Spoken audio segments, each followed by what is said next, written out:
तीसरा मौका है जब ये इस तरह की कोशिश और साजिश की जा रही है। रवि त्रिपाठी ज्यादा जानकारी के साथ इस वक्त हमारे साथ जुड़े हुए हैं। रवि, शरद पवार ने ये तो कहा है कि ये साजिश हो रही है, लेकिन ये भी कहा कि ये आंतरिक मामला है शिवसेना का, वो खुद निपटेंगे।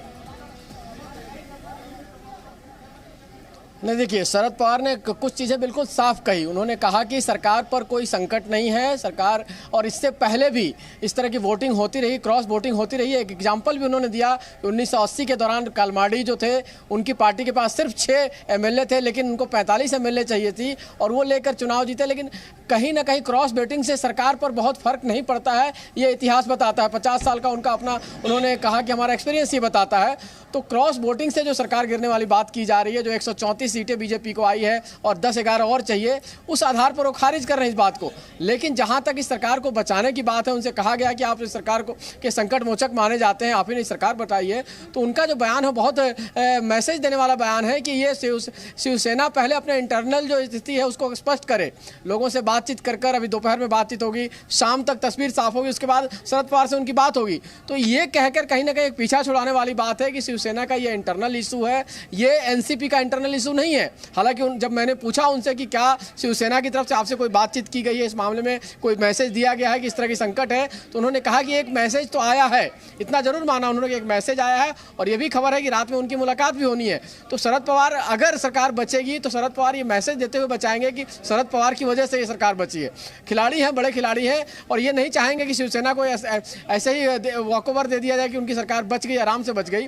सरकार बचे तो किस तरह से बचे, और किस तरह से बचे तो शरद पवार का क्या रोल रहा, ये बताने की वो जरूर कोशिश करेंगे अगर सरकार बचती है तो। लेकिन वो इशारा अभी तक ये दे रहे हैं कि अभी तक उनसे कोई बातचीत नहीं हुई है, और ये शिवसेना का इंटरनल इशू है, एनसीपी का इंटरनल इशू नहीं है। जब वो अपना सॉल्व कर लेंगे प्रॉब्लम, जब मुझे बताएंगे, तब मैं इस मामले में पढ़ूंगा। बिल्कुल, ये बड़ी बात है कि अगर सहयोग का सवाल होगा कि सहयोग मांगा जाएगा तो सहयोग देने के लिए तैयार हैं। लेकिन एक बात और, बॉडी लैंग्वेज बहुत कुछ कहती है। किसी तरह की बेचैनी नजर नहीं आई, किसी तरह की कोई परेशानी में शरद पवार नजर नहीं आए, लगातार हंसते रहे। अगर कुछ असामान्य सवाल थे तो मुस्कुराकर जवाब देते रहे।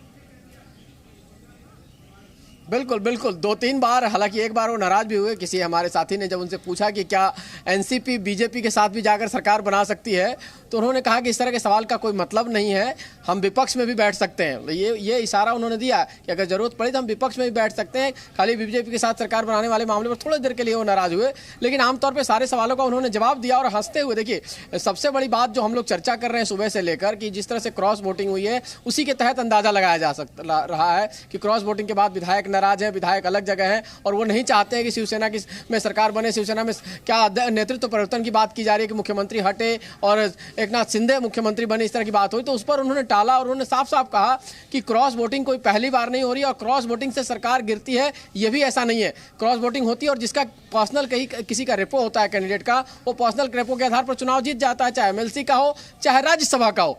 तो वैसी स्थिति में शरद पवार मजे हुए खिलाड़ी की तरह जवाब दे रहे थे, और ये मैसेज देते हुए भी गए कि सरकार पर कोई खतरा नहीं है, सरकार आराम से बचेगी। और ये भी मैसेज दे दिया कि ये संकट शिवसेना का है, एनसीपी का नहीं है। लेकिन एक चीज और जो बहुत स्पष्ट शरद पवार ने की कि गठबंधन में किसी तरह की कोई नाराजगी नहीं है। हो सकता है कि कुछ विधायकों ने अपनी इच्छा के आधार पर क्रॉस वोटिंग कर दी हो, अपने संबंधों के आधार पर क्रॉस वोटिंग कर दी हो, गठबंधन की नाराजगी नहीं है। यानी कांग्रेस एनसीपी नाराज नहीं है, वो ये बताने की कोशिश कर रहे हैं। उनके अंदर, शिवसेना के अंदर क्या चल रहा है, इसको लेकर संभवतः रात में मुलाकात कर लेंगे। बिल्कुल बिल्कुल, आपके पास मैं वापस लौट के आता हूं रवि, लेकिन उससे पहले एक तस्वीर जरा ये देखिए। इस वक्त महाविकास आघाड़ी जो संयुक्त सरकार है 3 पार्टियों की, 169 उनके पास संख्या है। 35 के बारे में दावा किया जा रहा है कि 35 विधायक बागी हो गए हैं जो एकनाथ शिंदे के खेमे के हैं।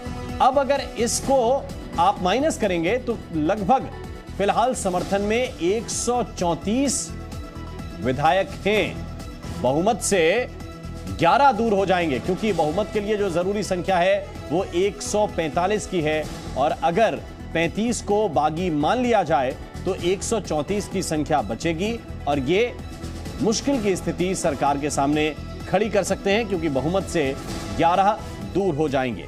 अच्छा, दूसरी बात यह भी है कि क्या वो संख्या 2/3 तक पहुंचेगी जो बागी होने वाले हैं, या नहीं पहुंचेगी, क्योंकि उसी के आधार पर या तो इस्तीफा होगा या फिर बर्खास्तगी होगी।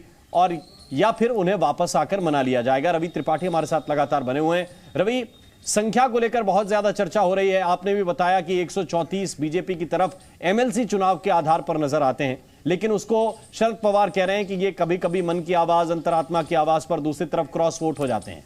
क्या इसके पीछे जो वो कह रहे थे कि अभी किसी से कोई बात नहीं हुई है, किसी से कोई चर्चा नहीं हुई, क्या इतने ही शांत बैठने वाले हैं शरद पवार? आपका अनुभव क्या कहता है? नहीं, देखिए, शरद पवार को लेकर जितने लोग जानते हैं राजनीति में, वो ये मानते हैं कि अभी देश के सबसे बड़े राजनीतिक खिलाड़ी हैं। अगर विपक्ष की बात की जाए तो विपक्ष में उनसे बड़ा राजनीतिक खिलाड़ी नहीं है। इसीलिए राष्ट्रपति पद का उम्मीदवार बनाने के लिए विपक्ष का हर नेता चाहता था कि शरद पवार बनेंगे तो शायद मैनेज हो सकता है। जो पार्टियां अभी तक विपक्ष के साथ आकर नहीं खड़ी हैं, चाहे वो आपको बीजेडी हो, चाहे TRS हो, चाहे YSR हो, इनको भी वो मना सकते हैं, अपने खेमे में ला सकते हैं, क्योंकि उनका एक अपना संबंध है। जो उन्होंने संबंधों की बात की वो वही है कि शरद पवार ने अपनी पार्टी से अलग भी कुछ संबंध बना रखे हैं।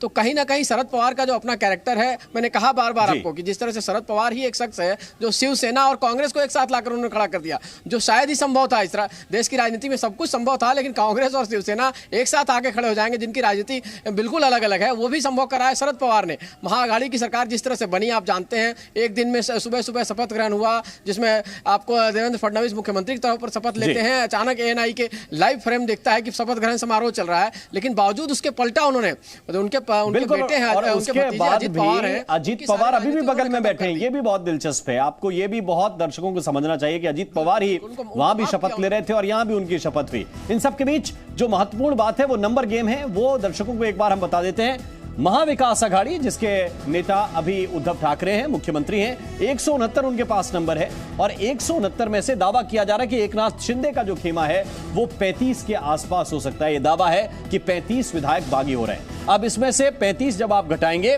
तो संख्या बचेगी 134। जो दावा किया जा रहा है कि सरकार के समर्थन में अभी भी 134 है, लेकिन यह बहुमत से 11 दूर है, क्योंकि महाराष्ट्र की विधानसभा में बहुमत के लिए चाहिए संख्या 145 की, और 145 से 11 दूर यानी कि 134 अभी नजर आ रहे हैं। और यह सरकार के लिए इसलिए संकट की बात कही जा रही है। लेकिन इस 35 में से कितने बचा पाएंगे, ये इस वक्त चुनौती है। और एकनाथ शिंदे को कैसे मना पाएंगे, ये भी इस वक्त चुनौती है। एकनाथ शिंदे नाराज बताए जा रहे हैं। वो इस वक्त गुजरात के सूरत में है। महाराष्ट्र की सियासत से जुड़ी बड़ी खबर इस वक्त की यह है कि एनसीपी से गठबंधन तोड़ने की शर्त रखी गई है। एकनाथ शिंदे ने उद्धव ठाकरे के सामने एक शर्त रखी है, और वो शर्त यह है कि एनसीपी के साथ गठबंधन तोड़ दिया जाए। और इस शर्त का दूसरा हिस्सा यहां जुड़ता है कि गठबंधन बीजेपी के साथ कर लिया जाए। अश्विन पांडे हमारे साथ ज्यादा जानकारी के साथ इस वक्त जुड़ गए हैं। अश्विन, अंदर की खबर यह है कि एकनाथ शिंदे ये कह रहे हैं कि जो मौजूदा गठबंधन है उसके साथ नहीं जाएंगे जितने विधायकों ने बगावत की है।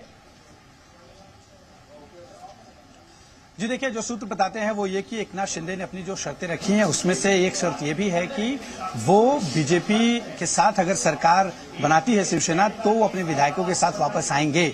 और इन्हीं बातों को जो एकनाथ शिंदे ने शर्त रखी है, इसी तमाम जानकारी को लेने के लिए मिलिंद नार्वेकर और रवि फाटक सूरत जा रहे हैं।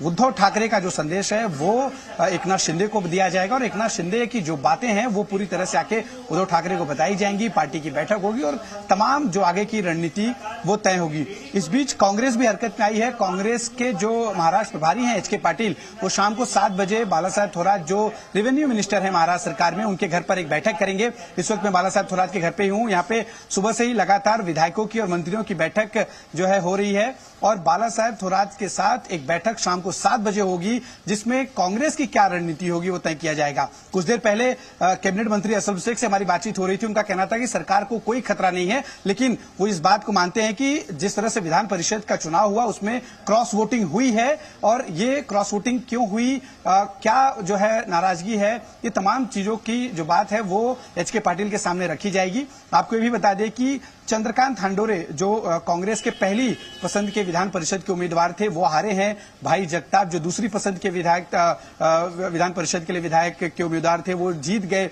इसको लेकर कांग्रेस में भी काफी खटपट चल रही है, और ऐसे में देखना होगा कि महाविकास आघाड़ी की जो तीनों घटक हैं वो अब ये जो क्राइसिस आया है सरकार को लेकर, उससे कैसे निपटते हैं। जी बिल्कुल, हमारे साथ लगातार बने हुए हैं अश्विन, उनके पास वापस चलेंगे। बागियों को मनाने की कवायद शुरू हो गई है। सूत्रों के हवाले से जानकारी यह मिल रही है कि एकनाथ शिंदे से बात करने के लिए कुछ शिवसेना के नेता गुजरात जा रहे हैं। मिलिंद नार्वेकर और रवि फाटक को इसकी जिम्मेदारी मिली है। कुछ ही देर में सूरत के लिए रवाना होंगे ये दोनों नेता।